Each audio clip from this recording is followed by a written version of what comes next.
High guys, welcome back to my channel. আর আগে mini ব্লগে তোমরা দেখেইছো আমরা সকালবেলা মর্নিং ওয়াক করে এসে ব্রেকফাস্ট করছি, তারপরে বেরিয়ে গেছিলাম আবার একটু মনাস্টারি ঘুরতে যাব বলে। রাস্তায় এই মিষ্টি কুকুরটা আমাদের পিছন করছিল, আর এইরকম সিঁড়িগুলোর ওপর থেকে আমরা হেঁটে হেঁটে যাচ্ছিলাম। অনেকের বাড়ির ভেতর থেকেও আমাদের যাওয়ার পারমিশন দিয়েছিল যাতে আমরা তাড়াতাড়ি ওপরে যেতে পারি। একটা ছোট্ট হাইক ছিল, ওই 20-25 মিনিটের মতো। তারপরে আমরা মনাস্টারি এসে গেছিলাম। আমাদের হোমস্টে থেকে মনাস্টারিটা বেশ ভালোই দেখা যেত, কিন্তু একটুখানি দেখা যেত, পুরোটা দেখা যেত না। আমরা যেদিনকার গেছিলাম সেদিনকার সানডে ছিল, তাই দরজা বন্ধ ছিল। কিন্তু এই ছোট ভাইগুলো গেছিলো, গিয়ে চাবি নিয়ে এসে যাতে আমরা ভেতরটা দেখতে পারি। এবং ওখানে অনেক আওয়াজ হচ্ছিল ঘন্টার, তো ওরা বলছিল যে ভূতকে নাকি খাবার দেওয়া হচ্ছে। I am not sure about that. ছোট ভাইগুলো আমাকে যা বলেছে আমিও ঠিক তোমাদের তাই বলি। একজনকে দেখিয়েছি এখানে, আরেকজন আসতে চায়নি ক্যামেরার সামনে, তাই দেখায়নি।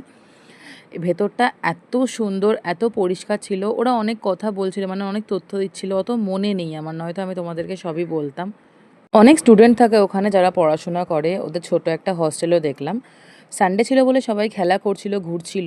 ফাইনালি আমরা মনাস্টারির ছাদে গেছিলাম। ছাদ থেকে ভিউটা এত সুন্দর ছিল।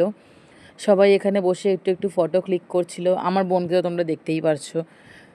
এখানকারে মেঘ করে এসেছিল প্রায়, মানে মানে আমরা মনাস্টারি থেকে ঘুরে হোমস্টেতে ঢুকেছি আর বৃষ্টি শুরু হয়ে গেছিলো। যেহেতু এটা অনেকটা টপে, বহুত হাওয়া ছিল, মানে প্রচণ্ড হাওয়া ছিল। ফাইনালি আমরা নিচে চলে গেছিলাম, আর নিচে এই মোনাস্টারির পাশে একটা ইয়ার্ড মতো ছিল। এইখানে সুন্দর পতাকাগুলো হাওয়ায় এত সুন্দর উড়ছিল। আজকের ব্লগটা ঠিক এতটাই। আবার চলে আসবো নতুন ব্লগ নিয়ে। লাইক আর সাবস্ক্রাইব করতে ভুলো না। Thank you, by.